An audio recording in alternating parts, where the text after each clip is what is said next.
Thank you all for coming out. It's a lovely day to be eating lunch outside, so we're glad we managed to hold your attention. As most of you know, I'm Craig Snyder, the president of the World Affairs Council of Philadelphia. I start every one of these programs with the request that you silence your electronic device if you have not already done so. And I'm going to do just two quick upcoming program announcements. On June the 2nd, we have the Pulitzer Prize winning historian and author of the book called The Quartet, Joseph Ellis, joining us at Congress Hall. And the programs that we're doing now once a year at Congress Hall in Independence Park are really provide an unparalleled atmosphere to particularly talk about history, since it's a place where so much history was made. This program is another installment in the Stan and Arlene Ginsberg Family Foundation Great Debates series. That series is also supported by Amatec, UGI Corporation, and SEI Private Wealth Management. And I think the discussion we're going to have with Joseph Ellis that day about the formation of the federal government, the formation of the American Constitution, is particularly relevant to our current politics, in which sort of first principles about American government are once again being questioned by many. The second program I want to call to your attention, if you haven't already heard, is a blockbuster. On Monday, June 6th, we will be hosting a luncheon for remarks by the chair of the Federal Reserve Board, Dr. Janet Yellen. As many of you no doubt know, public policy addresses by sitting chairs of the Fed are very rare. So we're excited to hear what she has to say from our podium. It's truly one we think the world will be watching. Now I want to go on to today's program, a conversation with Kevin J. McNamara. Kevin comes to the council to tell a story of nationalism, of secret societies, of spy games, of activism, and of determination set against almost impossible odds. It is drawn from first-hand accounts translated into English for the first time in the preparation of this book, Dreams of a Great Small Nation. Kevin's work traces the path of the Czechoslovak Legion across revolutionary Russia. This book came out originally of a trip that Kevin made to Siberia while a staff member of the World Affairs Council back in the early 90s. So Kevin and I worked together here at the council, became friends back in that hard to remember former century. He has gone on to do great things, including this book, and I'm still here. You can draw your own conclusions from that. But I'm very excited to see this project that really, the germ of which started long ago on a World Affairs Council trip, come to such exciting fruition in this book. Kevin is an associate scholar of the Foreign Policy Research Institute. His work has been published in the American Spectator, Defense News, National Review Online, the Chicago Tribune, and the Philadelphia Inquirer, among others. He earned a BA in journalism and an MA in international politics from Temple University, and is currently serving as a consultant on a film that is in production in the Czech Republic called The Legionnaires, which relates to the subject of his book. So please join me in welcoming Kevin McNamara.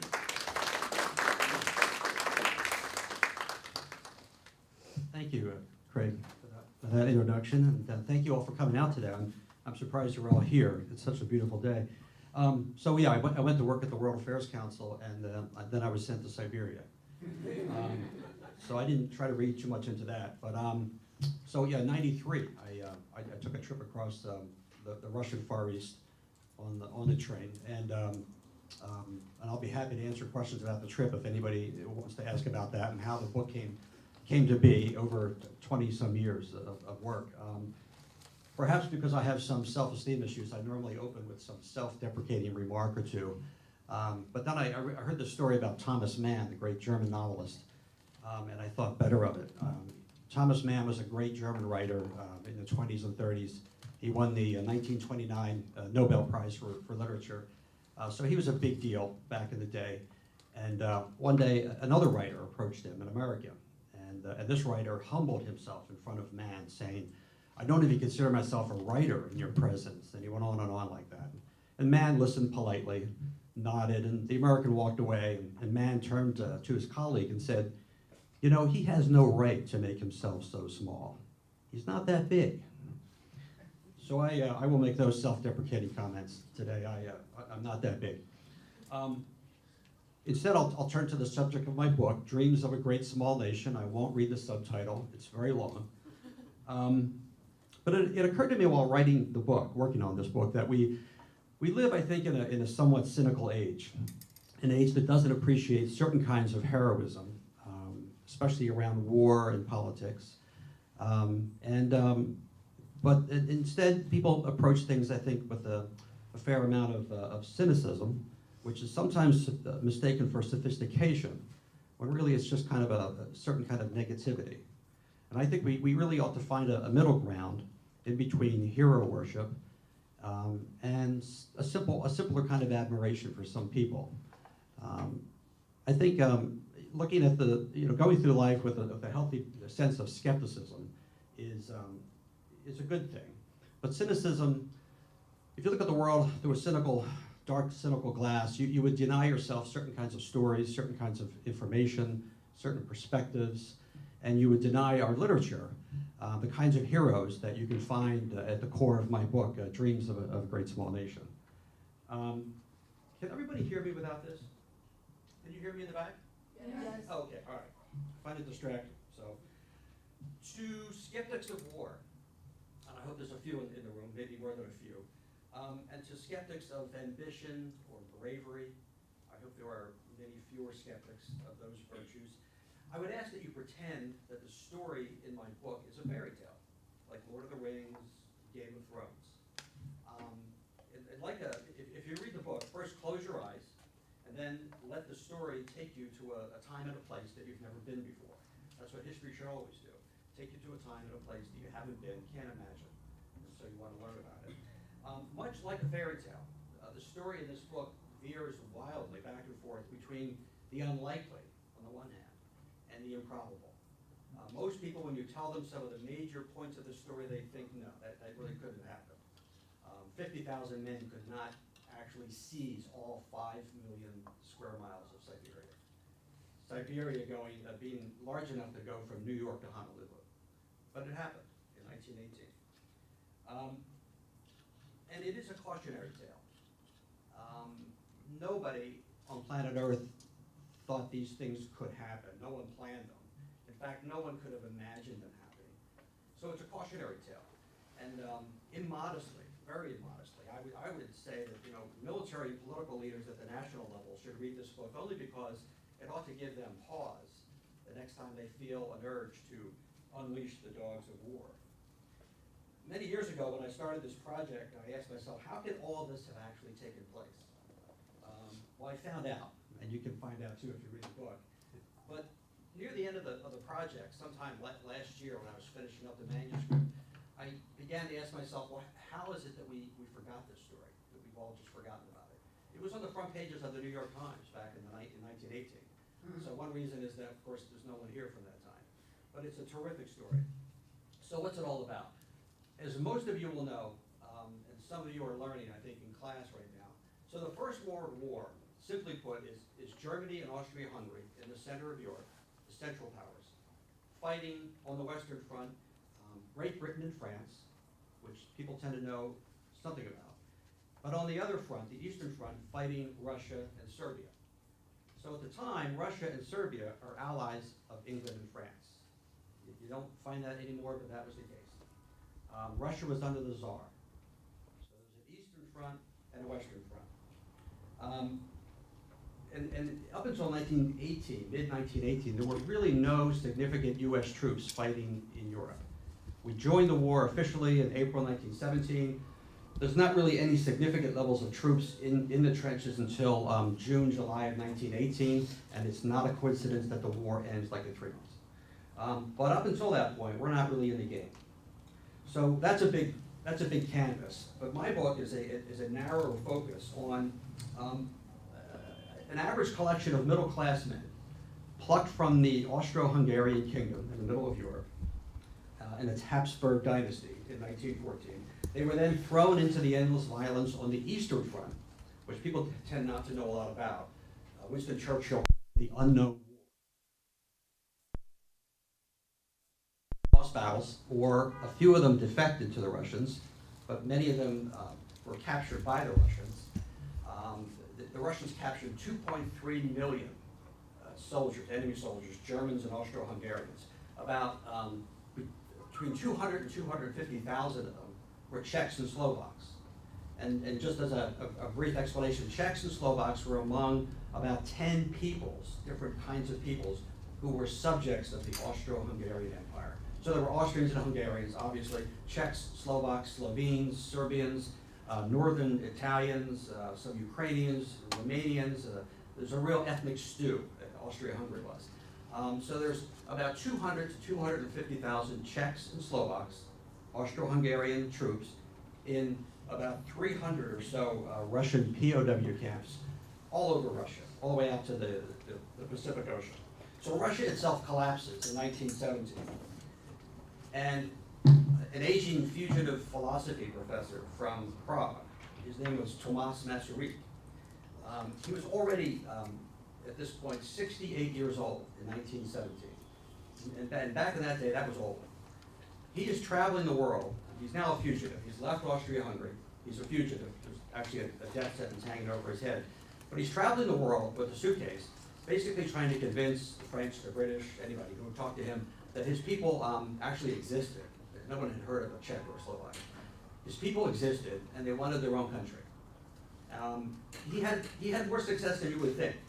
But still, by 1917, the war's 3 years old, and he's getting older. Spies are coming after him. He was poisoned twice in different cities. His chances don't look great, but the Tsar falls. Russia falls into revolutionary chaos. And a few of his friends are elected in what was then the provisional government in Russia. You know, moderate Democrat types, reasonable people who were trying to run Russia. They would try to run it from one building, and the Bolsheviks were in another building.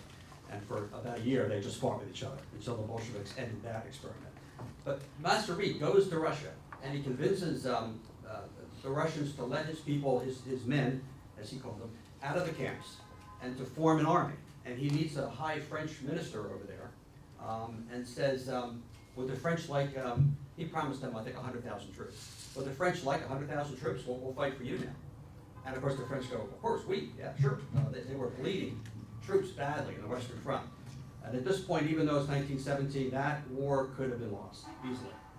So the French basically say that, yeah, these Czechs and Slovaks can form their own army. There'll be a unit of the French army, but they have to travel across Siberia. They can't go west because the war is still raging. They have to go east. So they're going to travel the entire length of Siberia. They're going to get on ships in Vladivostok. They're going to circle the globe. They're going to go back to France, land in France, march into the trenches on the Western Front, fight for the French, probably die, and in return, the Czechs and Slovaks will get consideration for their own country when the war's all over. So that was the plan. And believe it or not, it actually came together. The French provided the initial monies, and it all started to come together. Masaryk spent about a year in Russia just running back and forth between all these camps, recruiting men to join this army, and he takes off. He leaves Russia on March 7th, 1918, which happened to be his 68th or 69th birthday. And behind him are about 70 trains, and each of these trains has many, many cars. So imagine 70 trains, 5 or 10 cars each. And they are stretched all the way across Russia, from the Pacific coast at Vladivostok, all the way back across to Europe, and into European Russia.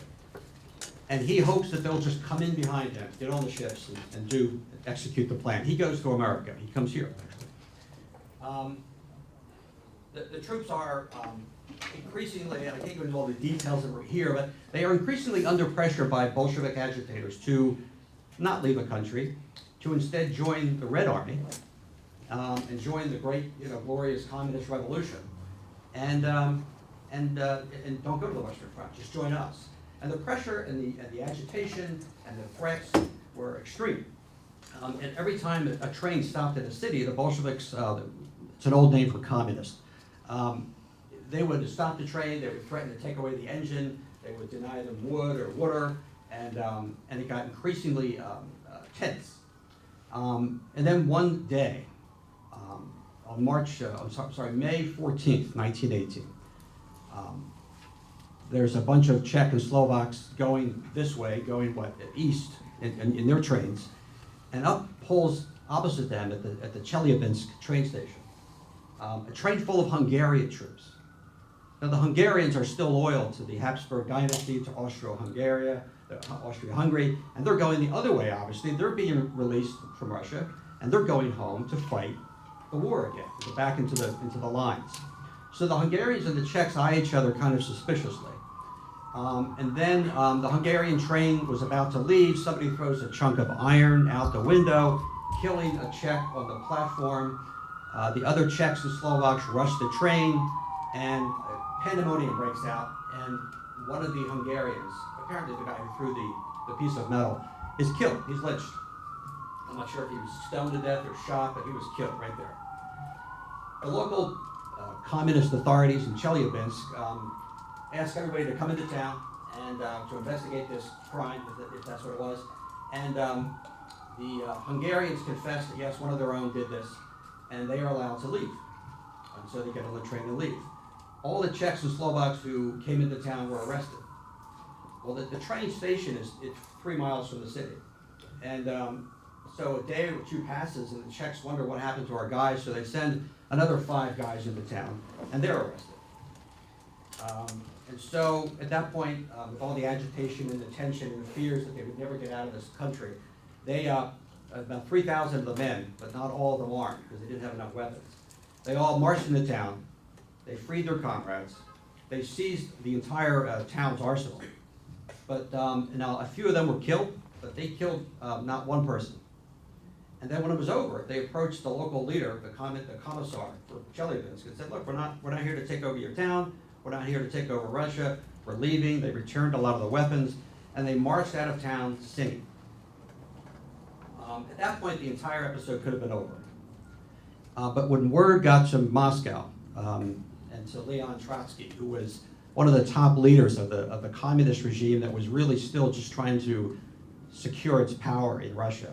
When word reached him that these soldiers seized an entire town in Siberia, he just went ballistic. He became unhinged. He started issuing orders by telegraph into Siberia for the Red Army to stop these guys. If any one of them was found with a weapon, they were to be killed just right away, just killed. The ones who weren't killed were supposed to be put in concentration camps or drafted into the Red Army. The problem with that is that the Czechs had already taken the railroad station. And in Siberia, the telegraph line follows the Trans-Siberian. So you have the train tracks here, the telegraph line here. They took the station. So they're reading Trotsky's mail. So the first persons, the first people to see his telegram in Chelyabinsk were them. So they had a meeting, one thing led to another, and they decided that they were under attack, and they were. So the trains are still spread out all over Siberia, but the men could communicate by the same telegraph. And so all at once, from Penza, which is in European Russia, to Vladivostok, all these men start to just race toward each other. They're separated in groups, but they want to get together. The ones in European Russia, of course, are going east. Other units are going west and east, and they're all trying to link up so they can protect themselves. And this breaks out in late May. There's a lot of fighting, and sometimes the Czechs met Red Army units that were vastly superior in numbers and had weapons. There was one Czech unit that actually attacked the enemy with rocks and clubs. So ferociously, though, but by the time the battle was over, they all had weapons taken from the other guys. So this fighting goes on ferociously from May until about September 1. And in those 4 months, they took all of Siberia, from the Ural Mountains to the Pacific Ocean. And this surprises everybody. Lenin and Trotsky are public about the fact that these guys are the chief threat to the Soviet rule in Russia. They say so publicly. Trotsky later credits them with the early development and buildup of the Red Army. Some scholars say that it was really the Czechs and their fighting in this civil war that led the Soviets to create the Gulag, the first concentration camps. So there's all these ramifications, and one of the worst was that in the course of the fighting, at one point the Czechs were marching on the city where the Romanov family was being held prisoner in a basement. And because the Czechs were advancing toward the city, and they didn't know the Romanovs were there. Nobody was supposed to know that they were there. But anyway, the Czechs were marching toward the city, and Lenin felt they might liberate the Tsar. So he directly ordered the execution of Tsar Nicholas II and his entire family. The Czechs discovered all this, like, I think it was a week, 7 or 8 days later, they entered the city of Ekaterinburg, and they discovered the mess in the cellar and the whole story, and people knew what had happened there. The Czechs are so successful at first, and so they do such an amazing thing that now people think they can walk on water. Of course they can't. 50,000 men, I once did the math on this, and I think it's in the book, but if you take 50,000 men and string them along 5,000 miles, I don't know how many miles there are between each one person, but it's a lot. It's not enough people to hold Siberia. But the Allies, in their not very careful way of thinking about this, just assumed that the Czechs could now reopen the Eastern Front. So all these guys were supposed to march even further west into European Russia, fight the Germans, and win the war somehow. And it was never going to happen. So it led to a lot of bad feelings among the Czechs. They were asked to do things they didn't want to do. They didn't want to fight for Tsarist Russia. They didn't want to do anything but get their own country, and they wanted to do it by fighting for the Allies. They ended up being stuck in Siberia for a number of years. The last men were stuck in Siberia until about 1920 or 1922. So while the country they helped to create is celebrating its independence, as early as late October 1918, Czechoslovakia is declared an independent country. These guys are still stuck in Siberia for years, while Wilson and other allies are dithering at Versailles about this and that, and they're not being supplied, and it was horrible. It was really horrible how they were ultimately treated. But they did eventually get back to Prague. And apparently, a lot of them were sat down with people, and I guess they were told, what was your most interesting experience over there? What happened to you?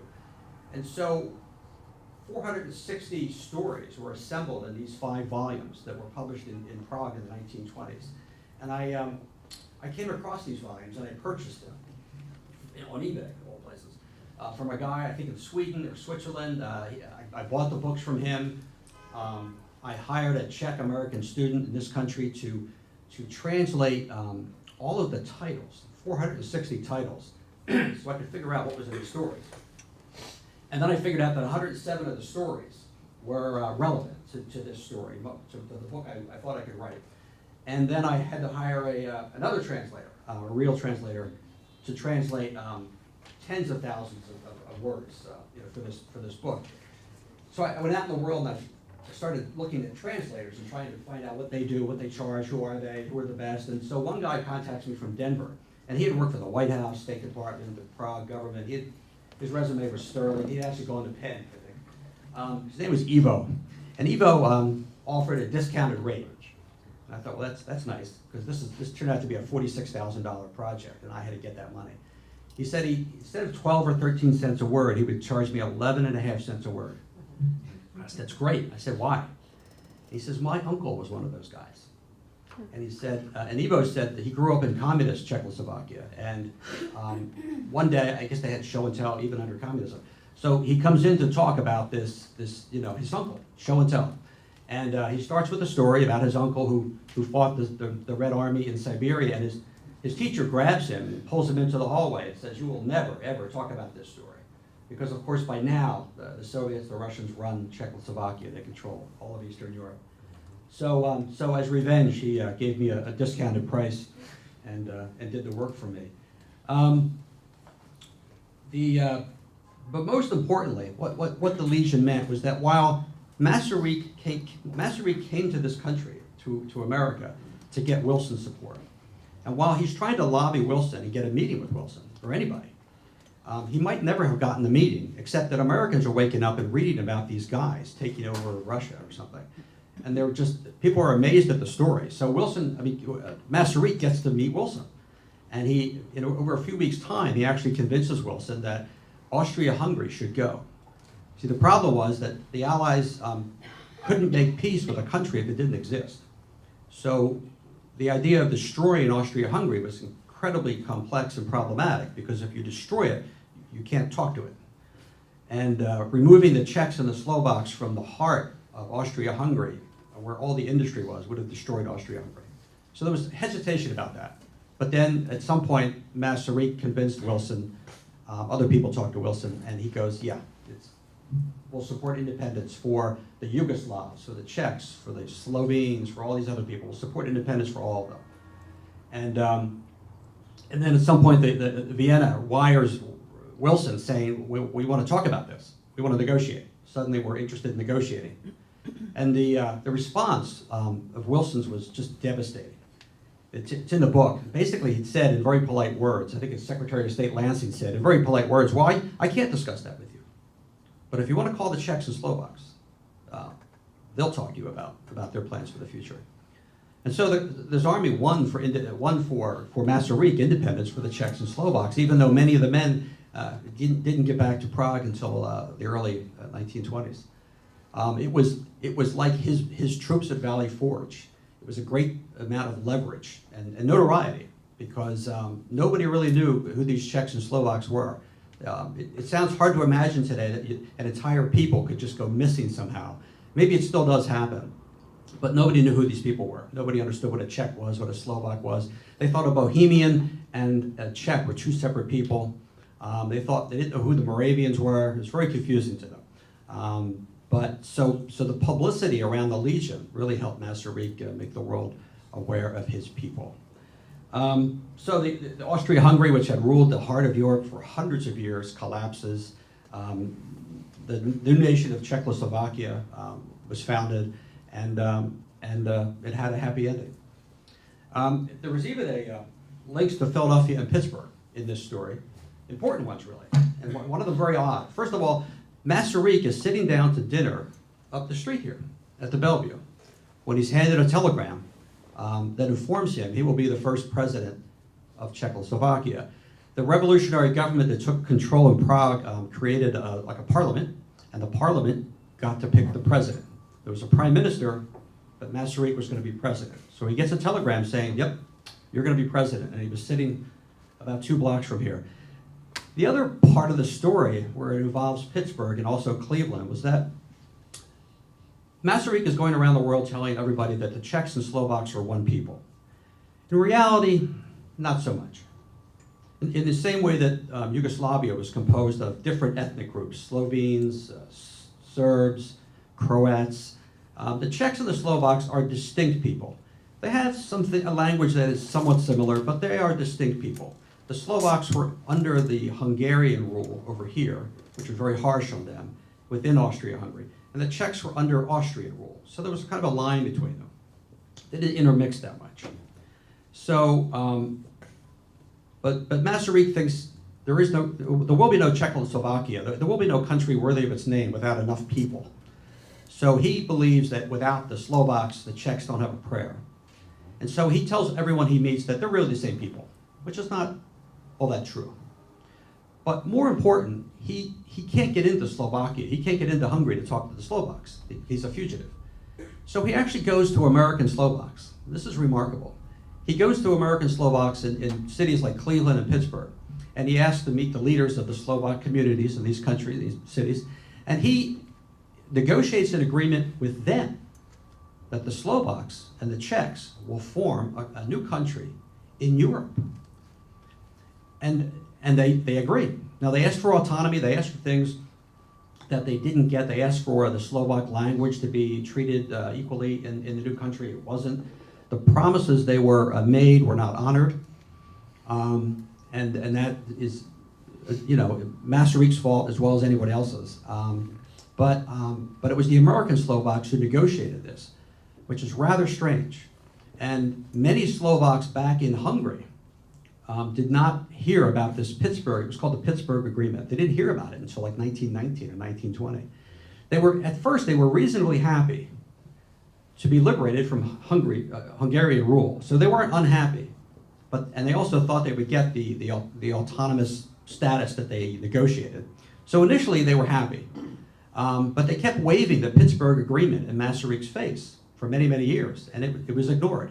It was voted on to give the Slovaks their own language, but they lost the votes. They were a minority in the new country.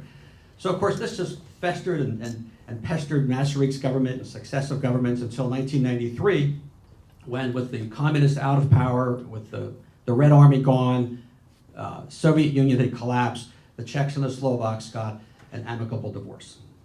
So today there's a Czech Republic and a Slovak Republic, but they went their separate ways.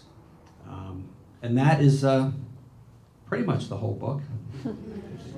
There's probably more. I'd be delighted, seriously delighted to answer any questions you might have.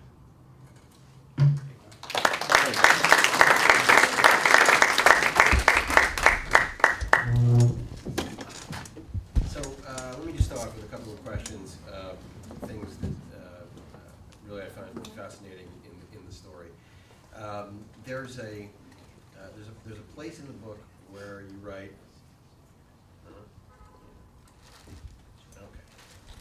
There's a place in the book where you write that, or you quote the statement that the history of the world played out in 3 days, July 15th to 18th, 1918. So sometimes there are these just absolutely pivotal moments that are short, right? So what happened between July 15th and 18th, 1918? Yeah, the book opens with this observation, which my editor thought was important. I think we all tend to do this thing in our head where we think that everything that happened had to happen. It just had to have happened.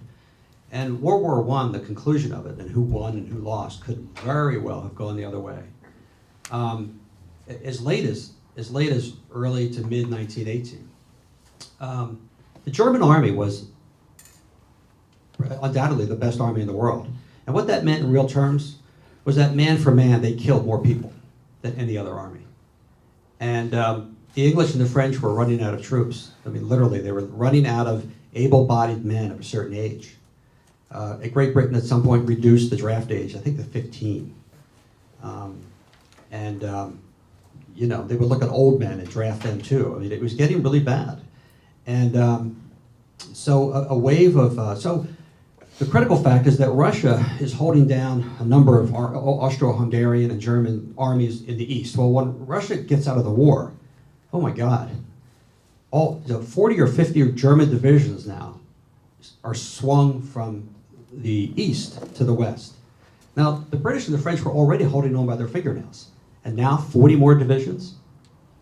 And they would face days when they would know that there were, let's say, 192 divisions, German divisions, out there. And they wouldn't know where 100 of them were. Imagine being the general in charge of that. It was very scary, and very, very, very scary.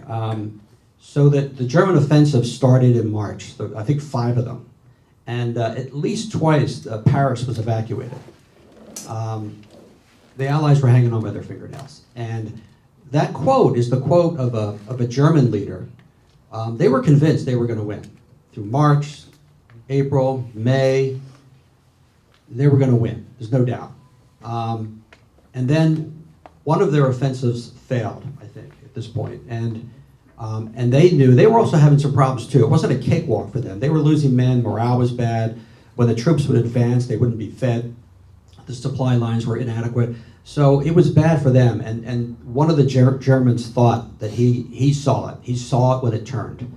American troops were pouring into the lines. I mean, there would be like, let's say 2,000 US troops fighting in March. Then there'd be 20,000 the next month. Then there'd be 70,000 the next month. And the American troops didn't know enough to just show up and get into a trench and wait for something to happen. The American troops would just land and then just charge. They didn't have enough experience to know they shouldn't have done that. But because they did charge, they overwhelmed the German lines, and the sheer volume of American troops was just too much, and that's why the war ended so quickly. But America got into it very late, and so close to being too late that it's a very dramatic point in the book that it was this close to being lost. And Wilson and Congress had declared war in April 1917, but there's a lot of data in the book about how our army at that point is not the American army of today. The generals running the U.S. Army at this point had the only experience they had of combat was fighting Indians. The U.S. military was ranked at 19th in the world, behind, I think, Bolivia. There was no army to throw at the Germans. The Germans openly scoffed at the idea that the Americans could send millions of men across the ocean. They publicly ridiculed this whole notion that millions of troops could cross the ocean and fight them. So they were surprised. But that was the pivot point when all was lost for the Germans. So one of the things that I think is most interesting in the story is that it comes from a time in which the idea of nationalism the concept of nationalism is viewed very positively, right? And it becomes the basis of Wilsonian foreign policy for the United States, is the support of self-determination of peoples. Fast forward to today, right, where a lot of people view nationalism, the resurgence of nationalism, as one of the most dangerous forces in the world. So as somebody who's looked at this historically, but also obviously looks at contemporary affairs and contemporary politics, how do you square that sort of evolution of the history of the idea of nationalism as a good thing versus a bad thing? Yeah, it's hard to believe that there was a time when people believed that they could see the future coming. The future was going to be better. Literacy, healthcare was going to get better. That the world was becoming more urban and more educated, and people could see a brighter future. And they tended to use words and concepts sort of interchangeably. So liberalism, democracy, socialism, if you can believe it, and nationalism were all good things, all together, because they were all going to liberate these many peoples around the world. Some people, in other words, there wasn't that great a distinction between, let's say, democracy and socialism. Because if you're a subject of some dynasty in Europe, like the Russian dynasty or the Habsburg dynasty, either socialism or democracy is going to give you a whole different life, and you're going to get rid of the king, basically. So the idea was get rid of the kings, get rid of the aristocrats, the landed gentry who owned everything, who controlled your life, get rid of the established churches, and all would be well. And so people thought that nationalism was the way to get there. So the Czechs and Slovaks thought that, but so did almost everybody in the world. Even Americans could be thought to have had a nationalist moment, perhaps, in the 1770s. Although it's a little different there because we are a multinational country in some ways. But so people just assumed that nationalism was a good progressive idea. It meant freedom and liberty and all good things. Fast forward and into Nazi Germany in the 1930s, Italy under Mussolini, more recently Yugoslavia under the Serbs, and nationalism is an ugly thing. It's usually, instead of liberating one people, it's about subjugating another people, exterminating another people.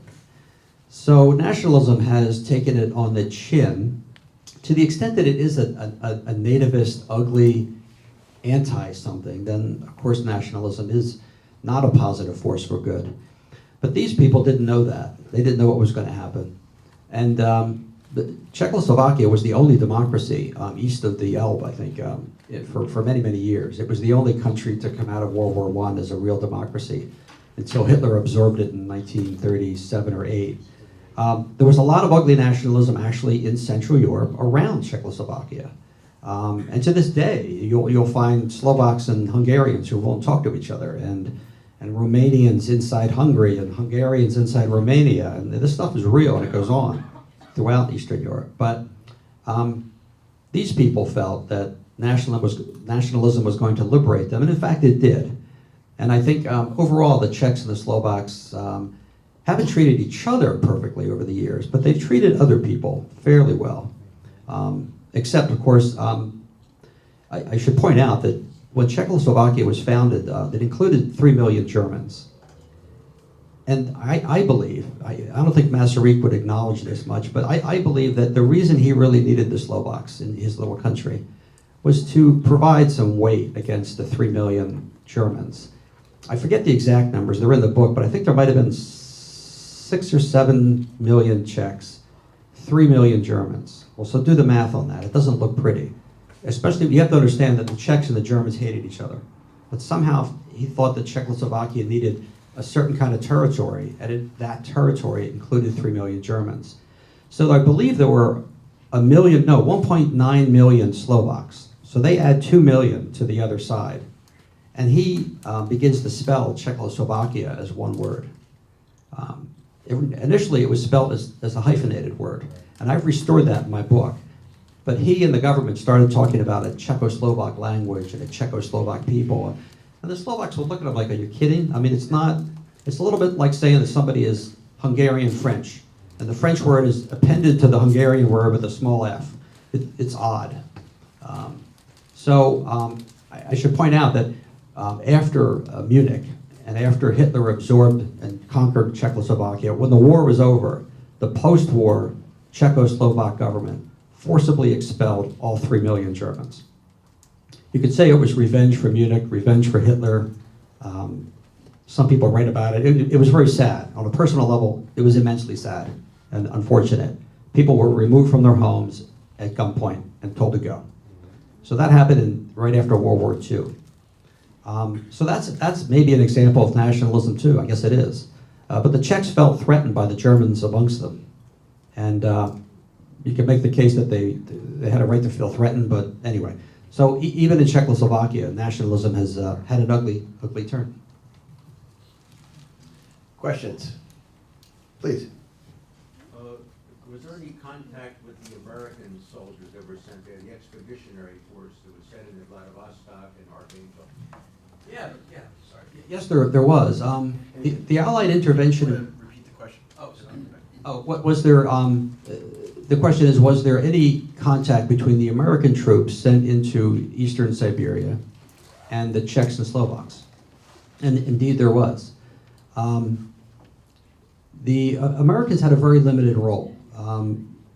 The Allied intervention in Russia, it's hard to explain because it was so confused and so complicated. The Allies did not cooperate with one another. They all did something different. Winston Churchill is a minor government official in London. He's screaming, overthrow the communists. And he was about 3 to 6 months too late for that, but it might have happened earlier. It wasn't going to happen then. But anyway, so there are American troops in eastern Siberia, and they are sent to Russia by Wilson explicitly to help the Czechs and Slovaks leave. That's their only role. And the general was told, that's your role and you won't do anything else.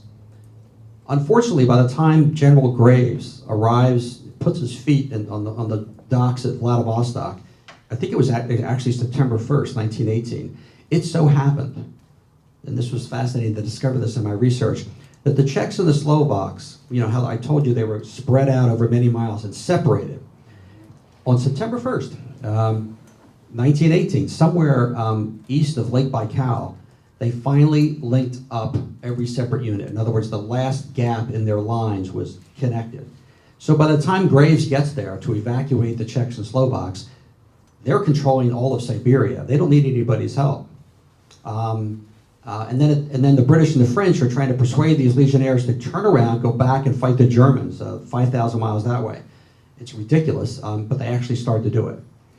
The Americans and the Czechs, when they met each other, enjoyed each other's company. There's lots of letters and diaries and stories about this. They enjoyed each other. Graves had a very high opinion of the Czechs. In fact, many times, there was an admiral too in Vladivostok Bay, I forget his name, but they would send news back to Washington and say, look, these guys, they took over Siberia, but they have no food. They're running out of ammunition. You need to supply them or get them out. But there was this constant carousel of confusion. The British would say, stay. The French would give them promises about this and that. Look, you got your country. Won't you fight some more? And all this just churned and churned and churned, and nothing really came of it, except that the Slovaks and the Czechs were stuck in Siberia for many more Siberian winters. And also, just parenthetically, there were a lot of YMCA personnel throughout Russia who were in Russia for humanitarian reasons. And they interacted with the Czechs and Slovaks even more. And they all enjoyed each other's company. There wasn't much of an official relationship, but they did meet each other. Please, over here. How were the boundaries of the new Czechoslovakia formed? Were they based upon old areas, or how were they established? How were the boundaries of the Czechoslovakia that was created in this process? How were the lines drawn? Well, people argued about this endlessly. When Masaryk left Austria-Hungary for the last time, he didn't know it was going to be the last time. So, and of course he's under suspicion because he's a Czech kind of nationalist. So this is December 1914, the war is on. He wants to meet people though. So he wants to go to Rome. In Rome he can meet British and French diplomats, Russian diplomats. So he tells the authorities his daughter Olga is sick. And so he takes her, and they go. They almost don't make it because they get to one train station near the Italian border, and somebody says, looks at him and says, we might have to check. I have to check on this. You're going to get a second look here whether you can make this trip. And he grabbed his daughter's hand and jumped onto the train, and he never went back. He planned to go back, but now he couldn't. I say that because as he planned for this trip, he asked his associates, a handful of people that he worked with, educated people, lawyers and parliamentarians, to draw up a sketch of the new nation. And they drew it up on a piece of paper, I think in pencil, and he took it with him. Now, and I don't know what basis he made this, but he did talk endlessly about the crown lands of Bohemia. Bohemia had been a real country, I shouldn't say a country, it had been a unit of the Holy Roman Empire at some point, and it had borders. So there were things to look back to that had borders. So he no doubt had a legitimate map of some sort. But the problem was the Germans that were there. 3 million Germans were in the place that he thought was his. And if you excluded the Germans, you'd end up with something that looked like Delaware, too small and landlocked. And also, I should point out that Versailles, at the peace treaties, at those conferences after the war, there were endless experts in rooms for months, poring over borders, rivers, populations, who gets what town. Here's a railhead, I need that, you get it, all this negotiating. So the borders were serious, and they were considered, and they were fought over, and then they were changed over time. The Czechoslovakia that was created in 1918 was larger than it was in 1992. There were changes over time. So the borders, I think, were real. The fundamental problem is that no one could conceive of a Bohemia and Moravia together without Germans. Please. Kevin, my name is Stephen Medvik. I'm a professor of Holy Family. I grew up in Montana. I'm a Slovak American. And I want to, first of all, applaud your book. I was aware of this army, of course, and aware of their role in the finding of the murder basement at Ekaterinburg of Nicholas II and the family. I didn't know a lot of the detail that you specified here. I'm more of a specialist, I would say, on the existence of the nation state, and also the Prague Spring, which you did not reference, which was also tied to this dispute between Czechs and Slovaks. Dubček, of course, being the first Slovak head of the Czechoslovak Communist Party, and leading into the Prague Spring in '68, and then the invasion in August. And and then Husak, who was his successor, both of them were Slovak nationalists, and they had grievances against the Czechs. The other thing I would mention to you and to the people here is that one nation that has an integral role within Czechoslovak history and this whole period that you did not cite is Poland. When Masaryk was here, the pronunciation by the way is Masaryk, when Masaryk was here, he was competing with Paderewski, the great pianist. They were actually both in some ways collaborators and rivals at the same time because they were both trying to do the same thing. Poland, of course, had gone out of existence with the three partitions, but they were also aspiring, and also Poland, southern Poland, Silesia and southern Poland were part of the Austro-Hungarian army. Also, the rest were under the Russians or the Germans. But in terms of this gentleman's question, how the borders were drawn, you were right. There were disputes also at Versailles between the Poles, Paderewski's forces, and the Czechs, Masaryk and also his successor, Edvard Beneš. You also didn't mention the governments in exile in London, both the Czechoslovaks and the Poles, and how they fought with the RAF during the invasion of England by air from Hitler's Germany. They were also commanded, both of them, the Czech flyers and the Polish flyers during the Battle of Britain. But I had a Fulbright in Poland, and I went and did this, and I have a number of publications on this topic. The relations between Czechoslovakia and Poland were rather strained, going back to this very period over the coal mining area. It's all about coal. Yep. My relatives were miners from Slovakia near Košice, settled originally in Hazleton and then moved to Great Falls, Montana, where I grew up. But the Czechs and the Slovaks, the Czechs and the Poles rather, less so the Slovaks here, were really rivals over Zaolzia. And when you cited Munich, when Hitler entered Czechoslovakia on March 15th, 1939 to take the rest of it after he had taken the Sudetenland at Munich, Colonel Beck, Józef Beck, who had succeeded Pilsudski in Warsaw, he entered Zaolzia and took that from the Czechs, and that led to a lot of resentment during the 50s and 60s, including in the Prague Spring period, between the Poles and the Czechs. So that's another aspect of this nationalism thing. But I would just like to add that point. But to your really excellent, I applaud you for having done this book. Thank you. Thanks for the comment. Thank you.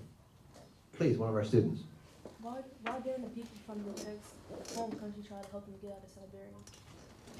So why didn't the people back in what became Czechoslovakia try to help the folks who were trapped in Siberia? They did. The country, it's one thing to declare a country, it's another to have any of the tools of a country. So it took, Masaryk is still in America up through, I forget, maybe November. Edvard Beneš, who was mentioned, is his trusted aide. He becomes the second president of Czechoslovakia. He's in Prague, and he is trying to negotiate a loan from the Allies, because without money you can do nothing. So they took over the buildings, and they pulled down the portraits of the Habsburg ministers, but they had no money. So it took him weeks or months to negotiate a loan. I think there was a big loan from the US, and there might have been loans from other countries. And what they were trying to do was to hire ships to go to Vladivostok and get their men. But one of the problems is that the war had chewed up a lot of ships.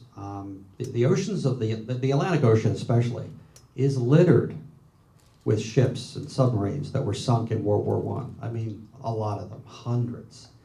So there was a shortage of ships, and of course it was a world war, so there are people and various people who are lost and soldiers and refugees who all need to go home. there's several 100,000 Russians in Turkey who ran away from the communists. They need to get out of Turkey. So there was a ship shortage, and there was a money shortage.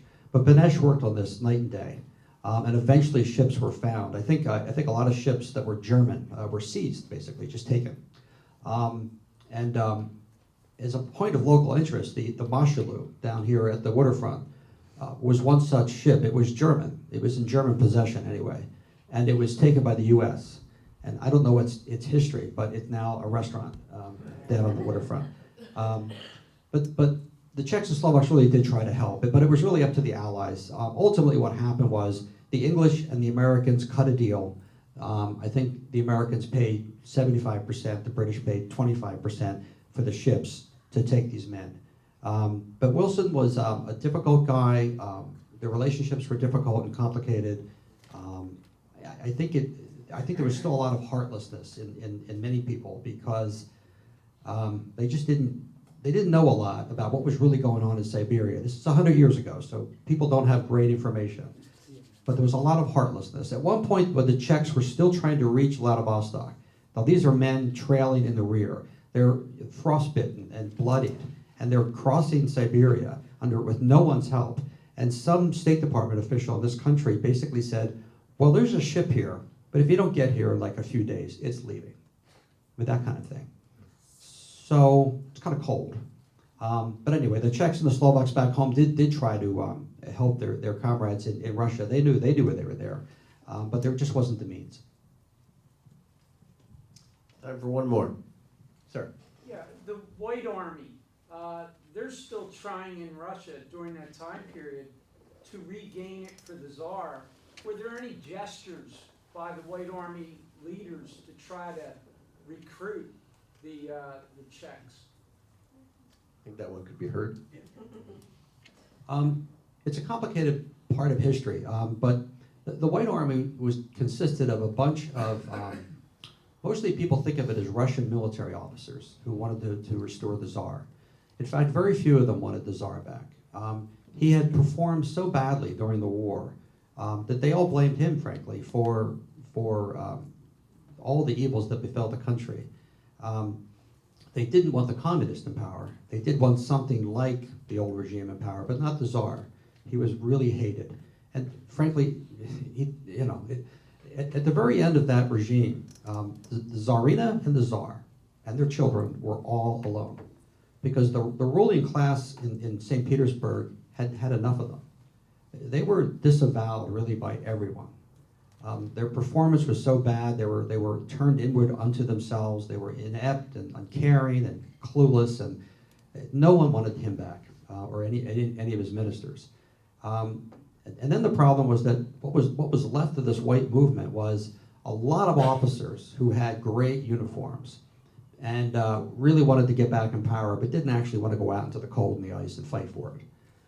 So at one point there were 15,000 Russian white army officers in Tomsk or Omsk, and there's 2,000 in the field fighting, but there's several more thousand back in the hotels and the casinos, and not fighting. The whites did hope that the Czechs and the Slovaks would basically liberate their country for them.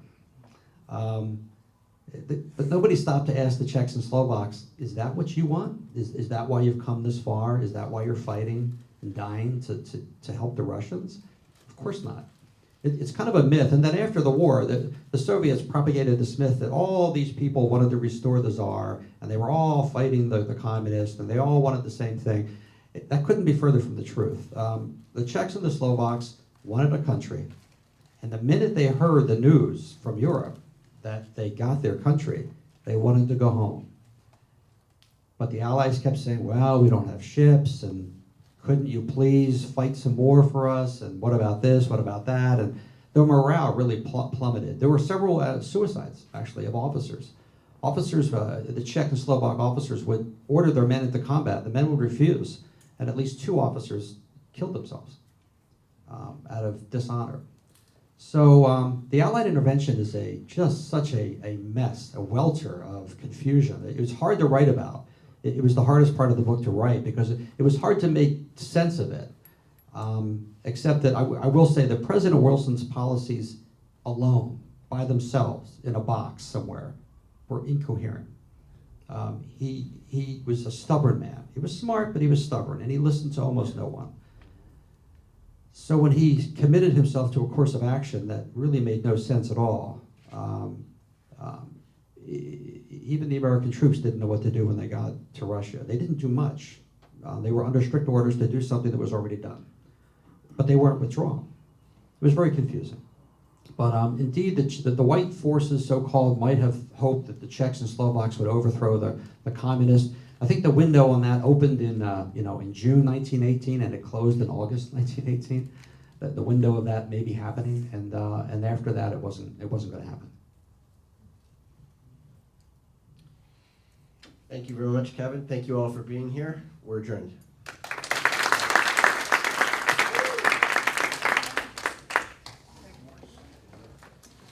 We have Kevin's book, of course, available for sale here. I'm sure Kevin can stay a couple minutes to sign for you if you'd like.